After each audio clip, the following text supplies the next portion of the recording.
Buongiorno amici di Matto Scacco, ben ritrovati in questo nuovo video. Oggi vi presenterò una partita dove ho battuto un giocatore da 1900 punti in soli 13 secondi.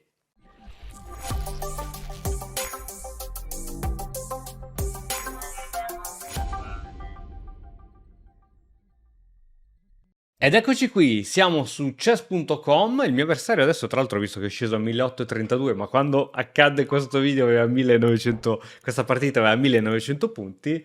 E che cosa succede? Qui gioco con uno dei miei 400.000 account che ho su chess.com e decido di giocare tutto in pre-move. Per chi non lo sapesse, il pre-move lo puoi settare, un'impostazione che si può settare su chess.com dove tu puoi fare già la prossima mossa in anticipo anche se tocca al tuo avversario muovere. E la cosa bella su chess.com, a differenza di Lichess, è che puoi impostare un numero di pre-move praticamente infinito, cioè io posso già dire quali sono le prossime 4-5 mosse che farò in automatico indipendentemente da quello che muoverà il mio avversario.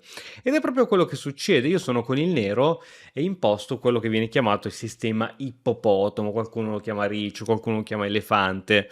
Ippopotamo secondo me è più corretto, che consiste nel andare ad aprire i fianchetti, riempire i fianchetti con entrambi gli alfieri, muovere il pedone di uno davanti al re e alla regina e riempire il buco mettendoci i cavalli davanti.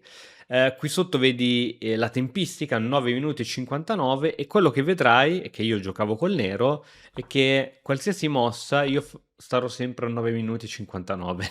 Cioè non ci metto neanche un secondo a farle perché sono tutte mosse in pre-move, tutte mosse che avevo già prestabilito. Quindi in una partita 10 minuti secchi, secondo me avere anche un vantaggio di tempo è interessante.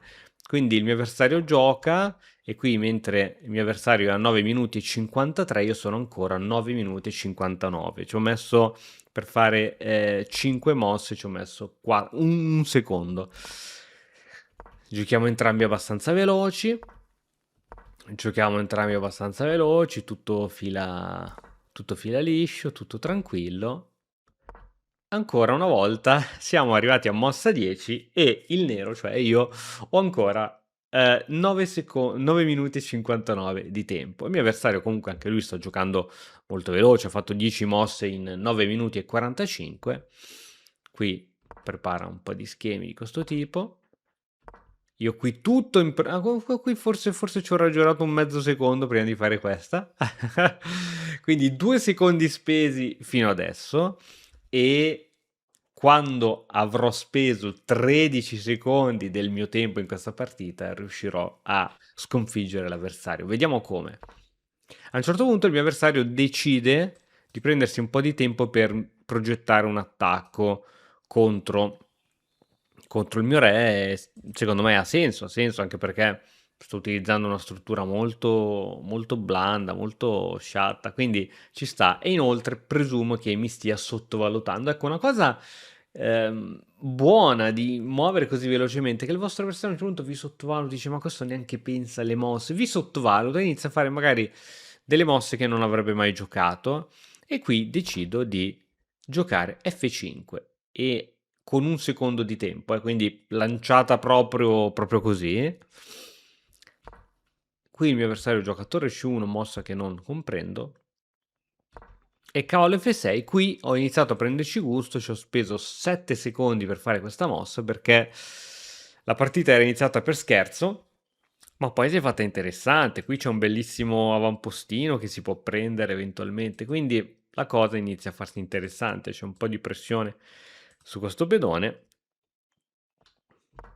E quindi qui arriva la spinta da parte del mio avversario. Il mio avversario è arrivato praticamente a 9 minuti, ha speso un minuto del suo tempo e qui gioco con un secondo di velocità cavallo H5.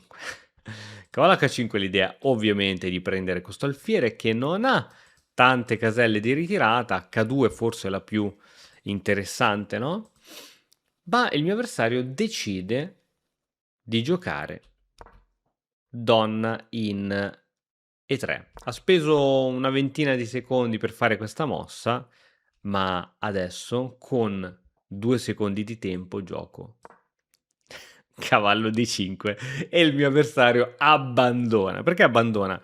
perché c'è l'attacco doppio su donna e alfiere, ma il problema è che l'alfiere ha minacciato 2 volte da entrambi i cavalli e quindi sì, sposterà la donna ovunque, ma questo alfiere cadrà. Per esempio, la donna che ritorna su Casa Chiara, tra l'altro arriva ancora l'attacco. Ora qui poi era da capire con quale cavallo era meglio catturarlo, ma comunque c'era ancora il guadagno di tempo sulla regina e poi sicuramente avrei potuto continuare con G5,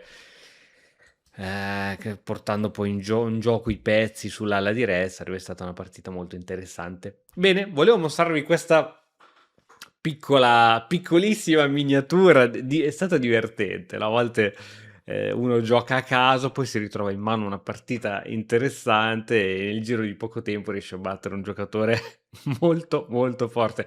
Vi è mai capitato anche a voi una cosa di questo tipo? Fatemelo sapere perché sono veramente veramente curioso. Vi ricordo che sull'Accademia di Matto Scacco abbiamo uno dei percorsi più completo per migliorare a scacchi, qualsiasi sia il vostro livello, fino al raggiungimento massimo dei 1800 punti. Quindi lezioni, incontri, supporto da parte di maestri FIDE, maestri internazionali, tanto e tanto tanto. Come al solito lascio il link in descrizione se volete sbirciare e noi ci vediamo nel prossimo video. Ciao!